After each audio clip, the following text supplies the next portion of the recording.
Mike, what an honor to have you on my podcast. Well, it's my honor to be here. I love small business. I love what you guys are doing. And I appreciate you giving me a little time to talk to your employees. It was a great group. Yeah. What I think, where I want to start this, and we'll probably end on this one. I know this is you have a time constraint, which we want to be respectful of that.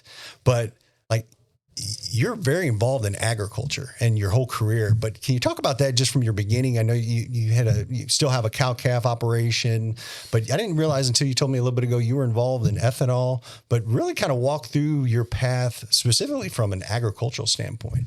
Yeah, it's been an incredible journey in the ag space. I'm originally from North St. Louis, where we really didn't have much grass, certainly no horses or cattle there. But I got a job when I was very young for a gentleman who became my mentor in St. Louis, a guy named Dave Sinclair, who I washed cars for him. I had a very basic job at the dealership.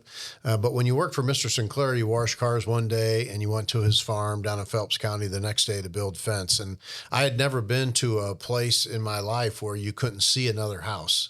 In rural Missouri, that's the way it was. And I fell in love with that.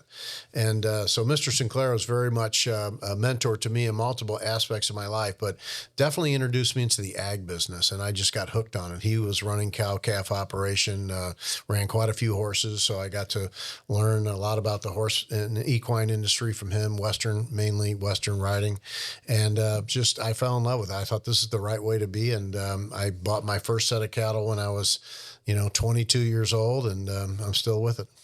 Now, did your children grow up in agriculture, like rural, or my kids grew up in Jefferson City, which is not a metro area, but certainly not a small rural area. But they grew up on our farm, mainly on weekends and summers, just working, helping. My oldest daughter, who just had our first grandbaby, by the way, congratulations. She would tell stories at 12 years old. She was a tall girl because she played a lot of basketball. She would drive my big F-350 flatbed with the hay trailer on the back of it. I'd throw square bales on it, and I'd say, when you get to that fence, Carol, stop.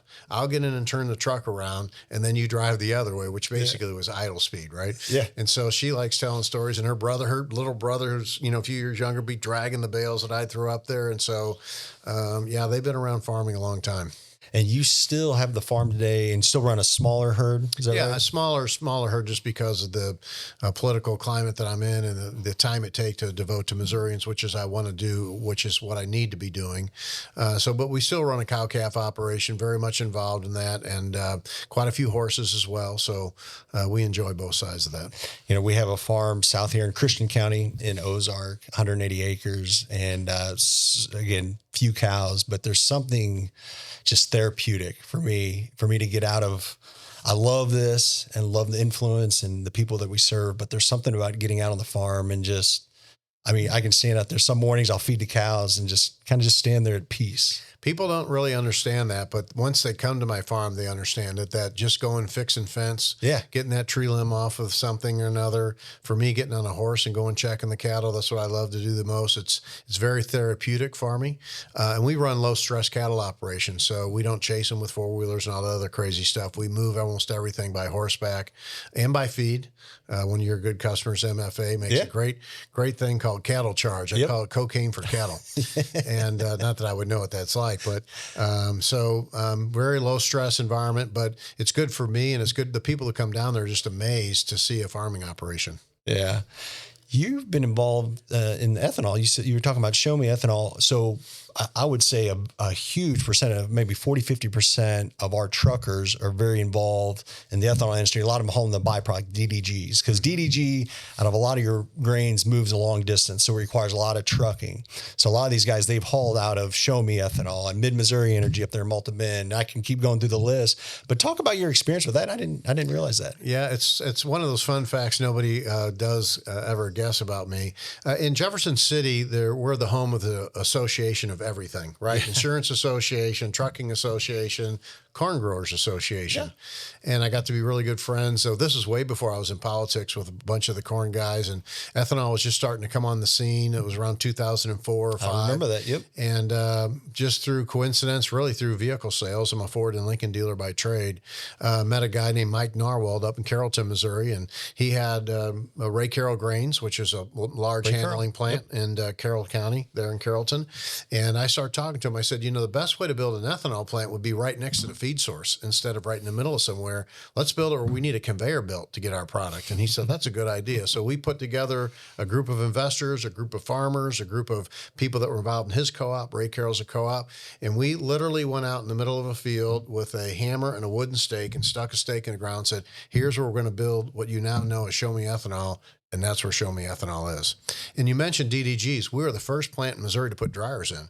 We put the big roller dryers in because I was feeding cattle. Wet cake wasn't working for us because it packed so much. Yep.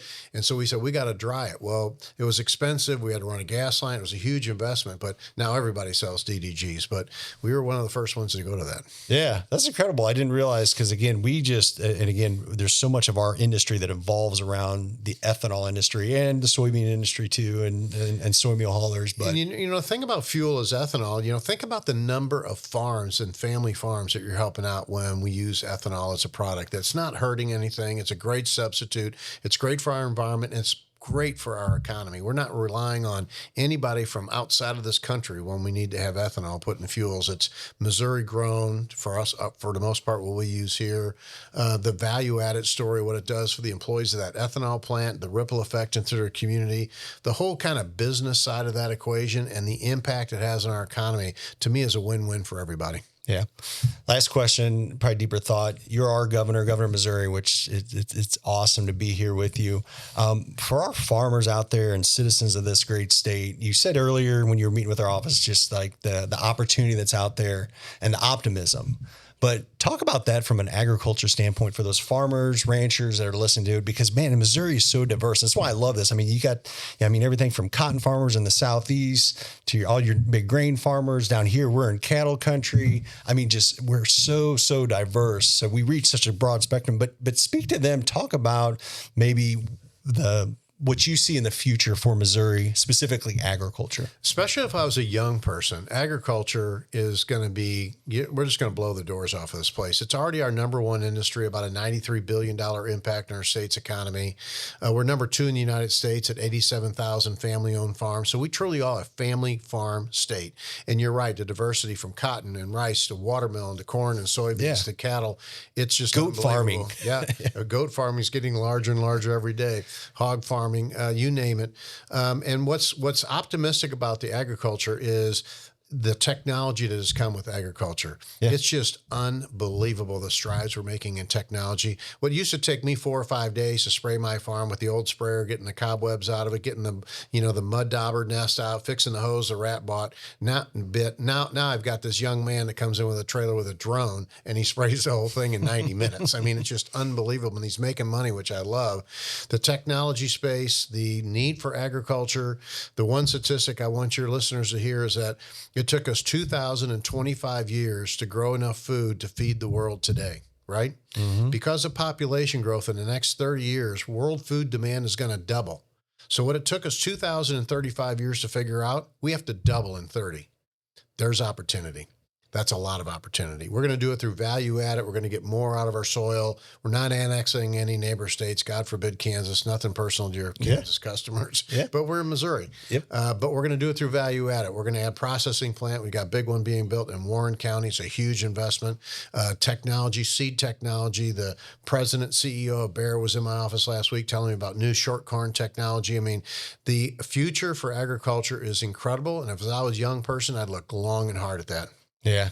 I always tell people, especially in our industry, if you're in agriculture or trucking, like we're not recession proof, but there's always going to be demand, and it's super exciting. So that's right. Mike, thank you for coming to the podcast studio. Man, God bless you. Look forward to it. God bless you guys. And thank you for the business and the jobs you're creating, the families you're supporting. That's what America's all about. And that's why I love this country. Appreciate it.